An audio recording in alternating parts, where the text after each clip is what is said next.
1000 बसें ऐसे 5 स्थानों पर अतिरिक्त हम लोगों ने लगाया है। अयोध्या के अंदर 300 इलेक्ट्रॉनिक बसें चलेगी। देखिए, कोई अपमानित नहीं, उनका वो निमंत्रण मिला, पहले उन्होंने खुद स्वीकार किया कि निमंत्रण मिला और राम जब बुलाएंगे तब जाएंगे हम। और भारतीय जनता पार्टी इसका कोई भी किसी को बुलाने का निमंत्रण नहीं दे रही है।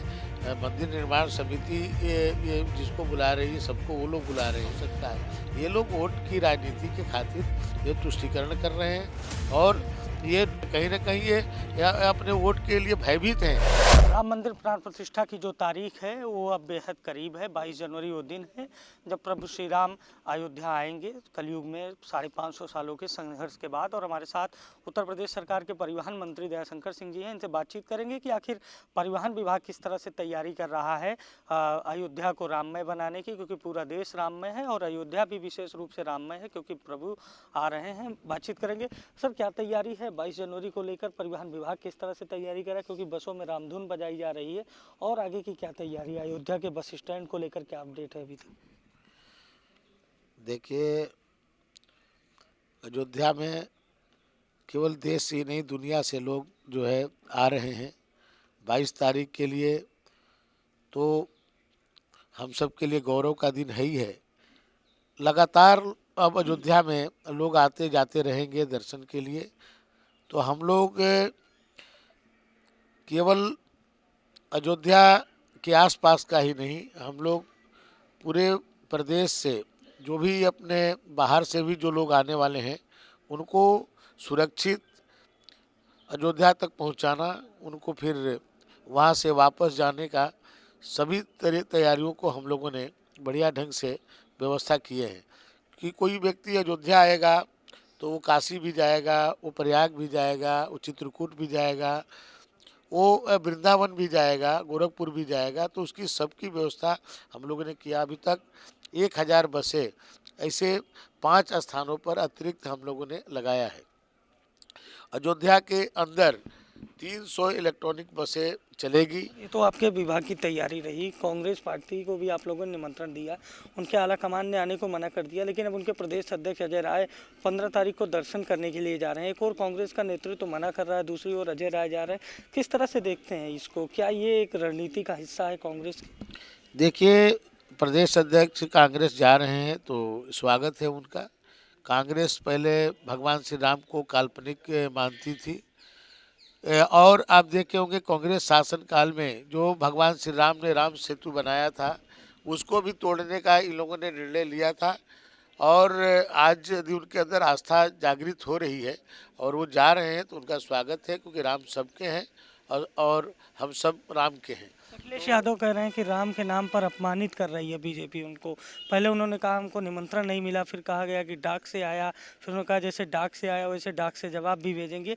अब उनका कहना है कि अपमानित किया जा रहा है भारतीय जनता पार्टी के द्वारा राम मंदिर के मुद्दे पे। देखिए, कोई अपमानित नहीं, उनका वो निमंत्रण मिला, पहले उन्होंने खुद स्वीकार किया कि निमंत्रण मिला और राम जब बुलाएंगे तब जाएंगे हम, उन्होंने कहा था। और भारतीय जनता पार्टी इसका कोई भी किसी को बुलाने का निमंत्रण नहीं दे रही है। मंदिर निर्माण समिति ये जिसको बुला रही है, सबको वो लोग बुला रहे हैं। और उन लोगों ने ही कहा था कि हम लोगों ने बुलाया है, उस पर इन्होंने जवाब भी दिया था कि नहीं, मुझे राम बुलाएंगे तब जाएंगे। उसके बाद इनके जो पार्टी के महासचिव स्वामी प्रसाद मौर्य बयान दे रहे हैं कि राम मंदिर पर के उस समय जो गोली चली थी वो सही गोली चली थी, राम भक्तों पर जो गोली चली, ये सब बोलने की क्या आवश्यकता है? ये लोग वोट की राजनीति के खातिर ये तुष्टीकरण कर रहे हैं और ये कहीं ना कहीं ये अपने वोट के लिए भयभीत हैं, इसलिए नहीं जा रहे हैं। राम लाखों लोग आ रहे हैं, कौन रोक रहा है उनको?